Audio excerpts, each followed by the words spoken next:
Well, hello and welcome to SoCal Prep Report. What a football show we got for you tonight. We'll talk some volleyball, maybe some hoops at the end of the program as well. We're also going to talk about, in my opinion, the greatest high school event ever staged, and it happened just a few days ago in flag football. SB Live's Tarek Fatal joins me. Tarek, always great to see you. Always a pleasure, Randy. Another beautiful Thursday night here in the fall. Yeah, hopefully the wind will die down. It was not windy at El Medina High School for the championships in flag football this past weekend. We'll start with the top division, D1. Orange Lutheran, Newport Harbor, they met earlier in the year. Lancers won the first game, and they also win the big game, 20-18. I know you love their quarterback, McKenna Cook, and she brings home a title. 97 touchdowns, more than 6,000 yards. Only a sophomore, a tremendous season. She will absolutely be the Division I player of the year. She'll get every accolade there is. I don't know if they're ever going to hand out like a national player of the year or something, but she's certainly a candidate for that as well. Olu, remember the team. They only have one senior on the squad. Unbelievable. They're going to be great for the next few years. All right, let's take a look at D2, girls flag football in the southern section. Northwood by 31-17 over Trabuco Hills. Natalie Keith, 5 touchdown passes for the winners. What an epic performance. 5 touchdown passes in the championship. When your team needs you for a big-time game and you step up, that's certainly worth remembering. And let's not forget, CIF Southern Section, these were all inaugural championships, so this is the first time, kind of marking history for every division every time there was a champion crowned. Speaking of history, this one is the greatest game, in my opinion, ever staged. Yeah, maybe going overboard a little bit. Troy wins D3 over San Clemente, 33-32. The highlights are simply amazing. Troy is down 3 touchdowns with 1:54 left and wins the game. Yeah, these are remarkable highlights. You get a touchdown here that brings it to within 32-18, if I'm not mistaken. I think there's a 2-point conversion that may be a little later, but then the pick 6, Randy. Yeah, Mia LaRosa brings it all the way back. You saw the touchdown pass by Wink earlier to close the gap, but you see the celebration. They now realize they have a chance. Yeah, that's the big one, and that's what I think we're learning here in girls flag football is how quickly games can turn on their head, and this happened here. Longcrier with the touchdown catch, Montana Longcrier, and it came down, could they convert the extra point after catching up? And of course, there's that woman again, Mia LaRosa, catching the winner. What a snag, and really a walk-off. I mean, you can tell by the video, a sprawling grab, right? Full extension, hauls it in, game over. So I'm sure San Clemente had, clearly with a pick six, helped the cause a little bit, but credit to Troy for sticking to the belief that they could win the game. Greatest game ever played. 1:54 left. You score 3 touchdowns, plus the winning conversion. Yeah. There's never been anything like it. All right, let's go to D4. This one wasn't quite like that. This was all Santa Monica, 28-6. They stopped Fullerton's 11-game winning streak, and Santa Monica ends on a 12-game winning streak. What's more impressive by some of these final score lines is actually the defense. Because, you know, flag football, like I mentioned, look, McKenna Cook, 97 touchdowns, 6,000. So you just know there's a lot of points and yards flying around. So clearly your defense was dialed in to allow a team to only score 6 in a championship game. Yeah, you see the accuracy of these high school quarterbacks. They've learned, and they've learned in a hurry. Yeah, and, you know, again, this is one of the most, other than pickleball, you know, which isn't a high school sport, but other than pickleball, which is the most growing sport in America, girls flag football is right there in regards to the amateur and teenage level. So this is only going to pick up more fire as it gets more popular. Antelope Valley, big in D5. They get by Northview. The name here is Rayara Cook, not related to McKenna, a 28-0 winner. Rayara Cook, 2 early touchdowns, got him jump-started. Here's the first pass to Cook, and the Antelopes won easily. Yeah, again, it's so different to see. This is a brand new sport at this level. It means something. These young ladies are ring chasing. They're going for that CIF championship. Let's not forget, last year they rolled out look at that toss. I mean, that's a 40-yard toss, no problem. So really, really talented young ladies out there. Let's not forget there was a season last year, but no championships. This year, like I mentioned earlier, the inaugural season for championships. So congratulations to Antelope Valley with a very easy victory in D5, winning it handily. All right, let's take a look at tackle football in the Southern section. We had a lot of nice games throughout the different divisions, but on the highest division in the Southern section, D1, Sierra Canyon over Servite.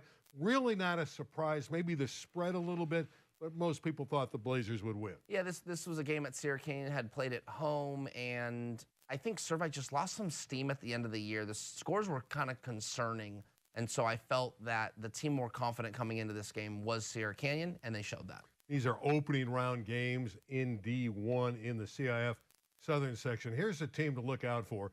Santa Margarita and their great player Trent Mosley hammering Inglewood, who had been undefeated. Mosley's great. He had a bad right ankle, missed time. He's back, and so is Santa Margarita. Yeah, and they've got Jonas Smith back, too, who was injured, the transfer from Mater Dei. He was injured pretty much the whole year, and now he's back these last couple of games. So clearly this is an Eagles team that's dangerous and firing on all cylinders. Steve Fryer from the Orange County Register believes Trent Mosley is so talented that he's worth about 14 points out there. You know what? I think he's right. He's a great kid. Had an opportunity to chat with him earlier this week. He's really a super kid, and he's only a junior. His parents, by the way, were great athletes at Notre Dame. All right, let's take a look at some of these matchups that'll take place this week. These are the quarterfinal games in D1. Sierra Canyon, Mater Dei. Mater Dei knocked them out last year on the way to the title.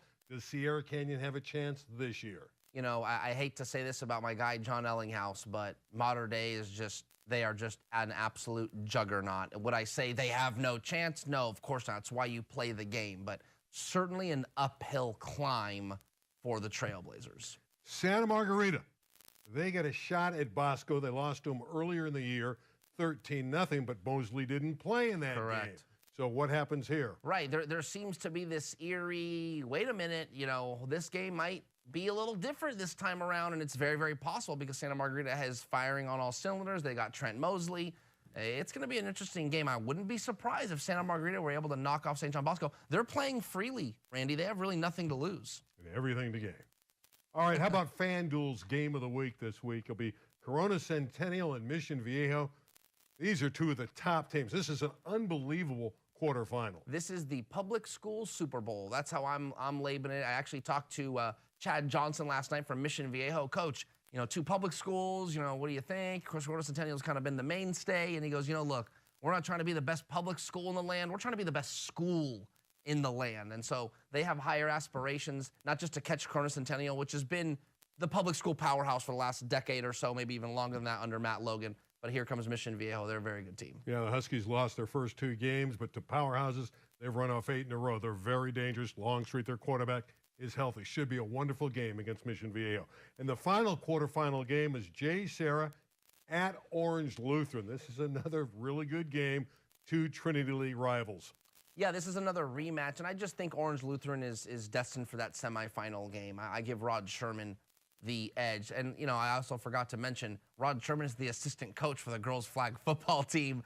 So he's flying on cloud 9, but he needs to lock in because Jay Sarah is a familiar opponent, and rematches are hard in football. Division 2. Now, this is a division that has crazy great games, crazy terrific teams, not quite Division 1 level, but right there. And we'll start with Murrieta Valley in a wonderful shootout against Rancho Cucamonga. Yeah, you know, what I think is a little alarming about Murrieta Valley is though they've got Bear Bachmeyer back and they're scoring points. Man, they're just I mean, you and me might be able to go out there and score a touchdown against this team, and that's not going to bode well deeper into this postseason. So the Nighthawks need to shore up some defense, Randy. Oaks Christian over Oak Hills. This was first loss for Oak Hills. Oaks Christian, a power out of Ventura County. They've been playing really good football the last half of the year. They had one setback, but for the most part have really come on. Not a surprise, but a terrific game. It was a terrific game. In fact, Oaks Christian, it was pretty much a comeback victory. They were down a score, you know, 2 scores. It was like 10, 11, 12 points, something like that, and ended up coming back and winning. So good for the Lions. They're still alive. Let me go through a couple more scores, and I'll get your thoughts. We had Sarah of Gardena over Downey. That was the great defense in the secondary of Sarah, getting by the passing attack of Downey. Terrific job to limit them to 7. San Clemente over Damien. Thought San Clemente had a great chance, even though they're 5-5. Damien had the better record, but San Clemente playing better competition. And Newbury Park shutting out San Jacinto. Yeah, I think we'll get to it in a second, but those scores aren't exactly surprising to me. I did think San Clemente was more battle-tested. And what happens in these postseasons, and I'll talk about this later in the show, is I think when your biggest test is the biggest game in the postseason, that doesn't necessarily do well for teams. So teams that have had big games prior and the big game comes up in the postseason, they tend to do a little better. Here are your quarterfinal matchups. Then we'll get Tarek's opinion on these games. Murrieta Valley versus Los Alamitos. Murrieta Valley would appear to be the favorite, but you never know. Newbury Park undefeated versus San Clemente. Yorba Linda and Sarah Gardena. And Oaks Christian still playing really good football. I really like that Ventura County team against San Juan Hill. I think that the game for Division II for me is the Newbury Park San Clemente game. That's what I was alluding to earlier. Newbury Park's biggest game of the year is going to be this Friday night, and generally that doesn't go so well. When your biggest game is a win-or-go-home situation, this is a team that rolled through the regular season, and Brady Smigel played in barely any fourth quarters, Randy, because Newbury Park was up so much throughout the year. So will be a great test for the Panthers. All right, we had that great flag football game. Well, here's another great game in tackle football. D3, Simi Valley outscoring Notre Dame 49-47. Bryce Hawkins runs for 4 touchdowns for the Pioneers. Jim Baker is at it again, Randy, and that had a fun storyline to it. Steele Pizzella played his first 2 years at Simi Valley and was the quarterback at Notre Dame, and they went back and forth, and the game was at Simi Valley. I'm sure it would have been really fun. It was at Notre Dame. It would have been really fun for, actually it was at Simi Valley. It would have been fun for the Notre Dame quarterback to win that game, but he came up short. Yeah, Steele Pizzella did play well. He yes, had he long did. runs, had a terrific game. Again, his team falls short, but just barely in a wonderful, wonderful shootout. Here was another good game, La Habra over Miracosta. Back and forth. La Habra had the lead late and held off Miracosta. Yeah, listen, these games are really, really tight, and that's what competitive equity is about. That's what the CIF Southern Section likes to see. When you get to these computer rankings, yeah, there's a lot of grumbling about it, and there were some lopsided scores, but there were some close ones as well. Bonita's a very good football team. They're still undefeated. They're playing well. They look great against Cathedral. Cathedral's got a really solid program. Bonita wins by a couple touchdowns. Yeah, Noah McHale, Texas A&M commit, linebacker, does a little bit of everything. I think Cathedral, as good as a year that they had, Randy, just a little too young. They'll be better next year. We're talking high school football here. Let's look at these quarterfinal matchups. These are good ones in D3. La Habra, Simi Valley, records identical. La Habra has tradition. Simi Valley has the great coach in Bankert. Jim Bankert, and hey, La Habra's got a good coach in Frank Mazzota, you know, so it's going to be a really That's a coaching matchup. Yeah, it's a great coaching matchup, one of the best ones in any quarterfinal in any division. Jim Bankert, Mazzota, fun football, and last at Simi Valley, a little more firepower. Tag Harrison, Bryce Hawkins. La Habra more like does it by committee. They can kind of go anywhere with it, so really, really fun matchup. Loyola Crane Lutheran. Loyola didn't have a great record, but again, they're in the Mission League. That's big boy football, so Crane Lutheran's got the better record. Another good game. This is what I was talking to, kind of the theme of what I've been talking about through these playoffs is when you're battle-tested, that tends to bode well in the postseason. So Loyola has played Sierra Canyon. They've played Sarah Gardena. They've played some really high-level football programs, and so Crane Lutheran isn't going to show them anything they haven't seen. The Cubs have a good chance of winning that game. You know, we were just talking about Bonita and how great a year they're having. They're undefeated, but they're going to get tested. They're playing Edison, another program that historically has done very well in the tournament. Yeah, again, and there's question marks about Noah McHale, the big linebacker. He hurt his ankle, and he got x-rays this week, and they came back negative, but what kind of percentage will he be at on Friday night? 100? No. 80, 75? We'll see.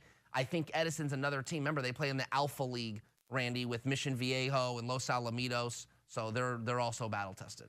Vista, Murrieta, and Cajon, two teams with very good records.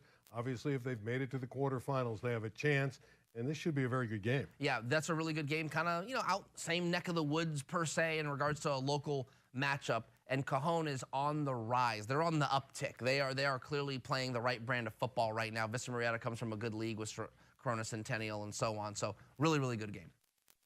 Turn our attention to the LA City section. We'll start with the Open Division. These teams all had byes last week. It's an 8-team tournament, so they just got a week off, went on vacation. And we start with an interesting game, to say the least. Dorsey and Narbonne. Narbonne hasn't played a football game in 50 days. Dorsey has a terrific offensive line. What will Narbonne's execution level be in this game? Yeah, this game, I think, will favor Narbonne simply because of the talent. But, boy, the rust is layered on thick for those Gauchos because they haven't played since September 27th due to the boycott from the Marine League. So, they've been practicing, but when you're practicing against yourself, that gets kind of monotonous. You need to play against someone else, like a sparring partner, per se. So the big layoff, could that hurt Narbonne? I don't know. It'll be an interesting game. The one thing, if they get through this one, the Gauchos, that rest will really be a positive because they're healthy. But again, the execution level, will they be ready to perform after such a long layoff? Should be a very interesting game. Gardena at Birmingham. Birmingham has won 47 straight city games. That's a record. They're the favorite over Gardena, but Gardena has the better record. Yeah, if I'm not mistaken, isn't Birmingham going for their 5th straight Open? Yes. They're 4-time defending champions. Yes. So I know, by the way, they're going for their 5th straight. Yeah, exactly. They are very familiar with the postseason, okay? So Birmingham is going to be in the thick of it yet again. I see them winning that game against Gardena. All right, next one we want to take a look at is Banning and San Pedro. This is a rematch. I believe the first game, Pedro won 33-32. You nailed it. That's right. It was a very defensive stand game to win the game, if I'm not mistaken. Yeah. When you've got a 1-point differential in the regular season, it's going to be just a war in round 2. And obviously this is a winner-go-home situation for the playoffs. So that might be the most, other than the storyline for the Narbonne game, this is probably going to be the best matchup in the Open. The biggest storyline might be the next game, where Garfield literally tanked their last game to fall in their seedings, but they only fall to 7, so they have to play a very good Carson team. I don't know by losing their final game did them any good because Garfield's still the underdog. Rather than playing Narbonne, they get Carson. I don't think it did them any good. They had to split their league title with Bell, if I'm not mistaken. So really weird. Yeah, is it a storyline? It maybe last week, not so much this week, but I don't see them beating Carson. Carson's on the path, I think, probably to the final. I don't disagree. I think the Colts are ready to go. Christensen always has his teams ready. All right, let's take a look at D1 in the LA City section, the opening round. We'll start with Eagle Rock in a nail-biter, low-scoring game over Robert Garrett's Crenshaw Cougars. Surprising. Very, very surprising because Eagle Rock knows how to throw the ball around the yard. They know how to score points. So an 8-7 result was surprising me. But, hey, in the playoffs, Randy, you'll take it any way you can get it. Isn't that the Dodger-Yankee score? No, it's close. Close. Not quite the Dodger-Yankee score.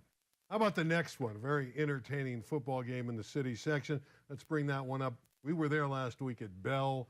They thought they had a great chance to win going in. This game went back and forth, and in the end, Cleveland, the Cavaliers from Reseda, win it. Looked like anyone could have won that game, but again, I'm going to continue to toot this horn these next couple weeks because battle-tested teams tend to do well in the postseason. Cleveland played some tough games, especially in the West Valley, already played a Birmingham. So when you see something out there that doesn't scare you, you tend to do pretty well. Mirror images of one another. Double wing teams. North Hollywood and Granada Hills got together. Didn't think it would be this high scoring a game. I mean, North Hollywood outscored them, and it was a shootout. North Hollywood won the football game. I believe it was 36-30. So a big win for the Huskies. They are 11-0. It's the first time they've gotten to that kind of record since 1973 when they knocked out Warren, Moon, and Hamilton at Birmingham High School before they lost to Carson in the semifinals when it was only one division. The only reason I know that stuff, you were there. I watched the games. I was there. Okay, that's the only reason. No one else knows it. Nobody cares. But North Hollywood is 11-0, and I think that's great for Scott Fair and his entire group. And the last game in that Division D1, Palisades can really score the football. Now they're going to end up playing North Hollywood next. And Pally continues to roll with their offense. They got a big win here, and we're very impressive in doing so. Yeah, I think they beat Southeast. That's right, 30. And actually, I'm a little surprised Southeast scored that many points. Palisades, North Hollywood will literally be a contrasting styles of football. If that's what the next round is, you got a team that likes to run it, and Palisades definitely likes to throw it. But at this time of the year, I usually give the edge to the running teams because the tougher, more foundational approach generally wins football games. And the inclement weather in Southern California. Sure, it gets cold. The rain and the snow. And so, just kidding. Well, it can get pretty nippy, and kids don't want to tackle when it's cold. So it makes sense. How about this one? Franklin over Venice. This was a surprise to many. It was. Venice was said to be the team to beat. They were the Western League champion, and Franklin knocked them out. Yeah, no, great result for Franklin. The Panthers, hey, they might have taken it personal because everyone was talking about Venice and how they went through the Western League 5-0 and so on and so forth. And look at Palisades still alive out of that league, and Venice is gone. Here are the quarterfinal matchups in D1 in the city. I'll get Tarek's impression of these games. We got Cleveland and Eagle Rock. That should be an entertaining affair.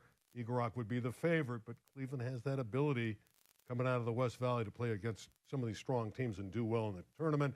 We have Palisades and North Hollywood. That game will be played at North Hollywood. Palisades throws the football. The Huskies run it. Right. Then we have Franklin and King Drew. King Drew has been this team that we're not so sure about all year, but Here they are. And Westchester and the Kennedy Golden Cougars and their quarterback Montez, who is sensational. Montez. Yeah, that Diego Montez is certainly worth mentioning, but I really like that North Hollywood Palisades game, the contrasting styles. We'll see which one wins out. D2 in the city. We're going through all these games. All right. Arleta, the #1 seed over L.A. Jordan. Arleta's out of the East Valley League, but they got the top seed, and they're scoring points. Yeah, Coach Cohen knows what he's doing over at Arleta, and anytime you can score points, that's good. But defense is what's going to win you a championship. Cohen. He coached Matt Castle when they were at Chatsworth. Matt Castle used to play in the NFL. Nobody remembers that anymore. USC guy. Yeah, USC guy. Wilson over Fairfax. I thought Fairfax would do better in the tournament. Not shocked totally they got knocked out, but to lose by 3 touchdowns to L.A. Wilson, that's a credit to the Mules. Yeah, again, these scores are a little shocking. I didn't think Wilson could put up that many points. But Fairfax, let's not forget, this is a team that had a really good year last year and maybe just couldn't keep it up this year. El Camino Real over Hamilton once they dropped down to D2. I thought the Royals had a great chance, got a great pass receiving core, and they're scoring points 49-7 there. Jaden Williams and Rafa Cortez are wonderful receivers, and they dominate Hamilton. And then the next one we want to talk about is Chatsworth over San Fernando, another West Valley League team doing damage. Those West Valley League teams look strong in this division. Yeah, they do. I think, again, when you're playing in a strong league and you get dropped down to a division where, other teams aren't competing at the same caliber level on Friday nights, you're going to have an edge. All right, let's look at these matchups in D2. Angelou and Arleta. Again, Arleta is the top seed, so one would figure, especially with the discrepancy in records, that Arleta, the Mustangs, should advance. Then we also have a very nice quarterfinal matchup with Wilson and Southgate. Southgate's historically been good in the lower divisions. Verdugo Hills and Chatsworth. Verdugo has not had a strong program in recent years. Great to see them on the board. And Sylmar and El Camino Real, the Royals will be the favorite. Yeah, Verdugo Hills, my guy Sean Jackson. He's been out there for a while. He actually, I believe he used to be the head coach at Fulton when they were like an 8-man power, if I'm not mistaken. But, yeah, some good matchups there for Division II, and good luck to all the teams still playing. Great performances from last week. Every week he's on the board. David Sandy of L.A. Jordan, unfortunately, his last performance was with a loss to Arleta, but look at that, 421 yards and 5 touchdowns. Yeah, these are great performances. Sandy is an all-city player. He'll be an all-city selection again this year. Evan Powell is when I said Cajon's on the uptick, this is a kid that's coming on late, and everyone's taking notice. And he's got, from what I understand, strong arm. He's like 6'2", 6'3". He's getting on people's radars, Evan Powell. Cajon could be a real player for the Division III championship. Of course, we mentioned Steele Pizzella and the loss to Simi Valley, but look at that. We mentioned he had a good game. He had a terrific game. Yeah, I think during that game, there was a highlight, if I'm not mistaken. He actually ran 25 yards backwards to evade some defenders and then got a 25-yard gain out of it. So ran like 60 yards to get 25 yards. Remarkable athlete. We were talking about Diego Montez earlier for Kennedy. Again, he puts up really historic numbers every week, and you'll see that here. Throwing 3 touchdown passes, running for 4 more in the victory over Roseville. Yeah, can't argue those numbers. And look at Oliver Gonzalez from Oak Park. Stellar performances when their team needs them. Again, win or go home situations. you look to someone that's going to get you across the line, and these guys do. Yeah, Oliver over 300 yards and 5 touchdowns in the team's victory over Camarillo. All right, Casey Clausen, a big name in coaching in the southern section. He coached at Calabasas. He went to Alamany where he played when he was in high school. He steps down from Alamany. Kind of surprising to me. Yeah, not very surprising to me. You knew it was coming. It's not that I knew it was coming. I actually thought, I guess, yes, you could say that. I thought he would have stepped down 2-3 years ago. Things changed over there. Administration changed. Enrollment was down. Casey got to the Division II finals in 2021 and lost to Orange Lutheran, and the teams were loaded. I mean, he had signing day was a thing at Alamany. Guys going to Notre Dame, Arizona, Miller Moss, USC. And then things just really, really changed in regard to support and the way the program is run. But he stuck around with his brother and Rick Clausen, and he called me on Saturday morning and said, "Hey, man, we lost last night, and this is it for me." A good run. Did a good job at both schools. Girls volleyball. The finals were played. We'll start with the southern section in the top division, D1. Mater Dei back-to-back champions. They win it 3-0. Tremendous performance by Mater Dei. They get it done every year. Mater Dei is a power in girls volleyball. Yeah, no, they are, and I think Sierra Canyon might even, Stephanie Wigfall would tell you that they are a year ahead, actually. They're a very, very young team that is probably going to be in the final again next year. So you take it with the learning experience, and you can parlay it into a great year next year, but nothing to hang your head around. Wesley Matevau, 12 kills, 7 digs for the winning Monarchs. In the city section, Taft and Venice separated from everyone else during the regular year and in the playoffs. They meet in the finals, and they have this epic clash that goes 5 sets. Taft wins it 17-15 in 5. Yeah, remarkable. 5. That's more of a final. Obviously, the Southern Section final at the highest level was a little bit, it was a sweep, good competition. But 5 sets, that's always fun in a championship. Aaliyah Carr of Taft, 19 kills, 4 in that vital 5th set to lead the Toreadors to the championship. All right, before we leave, we've got to talk hoops. We're getting close to that time now where all the teams are going to be tipping off, playing in tournaments, having some great matchups. So let's look at SB Live's Tarek's top 10, and it starts with top rank St. John Bosco. Yeah, this is a team that I just don't see anyone beating when they're fully loaded, man. Brandon McCoy, LZ Harrington, Christian Collins, loaded St. John Bosco team at the top. Harvard Westlake, the two-time defending Open Division state champions, with Nick Hemenia coming back, who just committed to Duke. And then a little bit more down the line, Sierra Canyon, the usual suspects, so to speak, in the top 10. With Braden Burries coming back for Roosevelt Eastveld, do you not think they have a great chance? No, they definitely are in the conversation, but the other teams got a little better in the offseason, adding some players and things of that nature. For example, Harvard Westlake added Joe Sterling, right? They lost Trent Perry, great shooter, but got Joe Sterling. Notre Dame added Tyron Stokes, the #1 kid in the country for 2026. St. John Bosco added Christian Collins from Westchester. Roosevelt didn't really add anybody. Now, they've got their nice core, but they lost guys, didn't add any. So for me, they're in the mix, but I don't know if they're a real contender yet. I'll throw a couple schools out at you and see where they are. Sierra Canyon and Mater Dei, because those are the teams that we've been talking about in recent years, along with Corona Centennial. Yeah, Sierra Canyon's a mixed bag. Andre Chevalier, once again, gets a bunch of imports. Gavin Hightower, Chris Nowilli. A lot of talent, but can he throw it together in time for the season? He's challenged with that every year. Last out on Mater Dei, Gary McKnight, entering his 43rd season as the head coach. The Monarchs are a very, very good team. We're going to leave real soon, but Donovan Dent, New Mexico. Oh, yeah. Former great player, Corona Centennial, leads him to a victory over UCLA. Mm-hmm.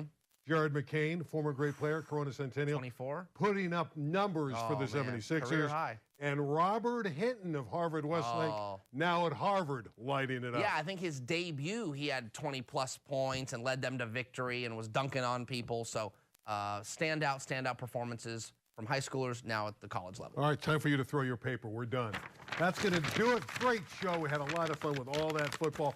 We'll be back next Thursday night, live at 9 o'clock here on SoCal Prep Report. Let it fly, Tarek Camera Fatal. 2. Camera 2, here it goes. Fire away. We'll see you next week.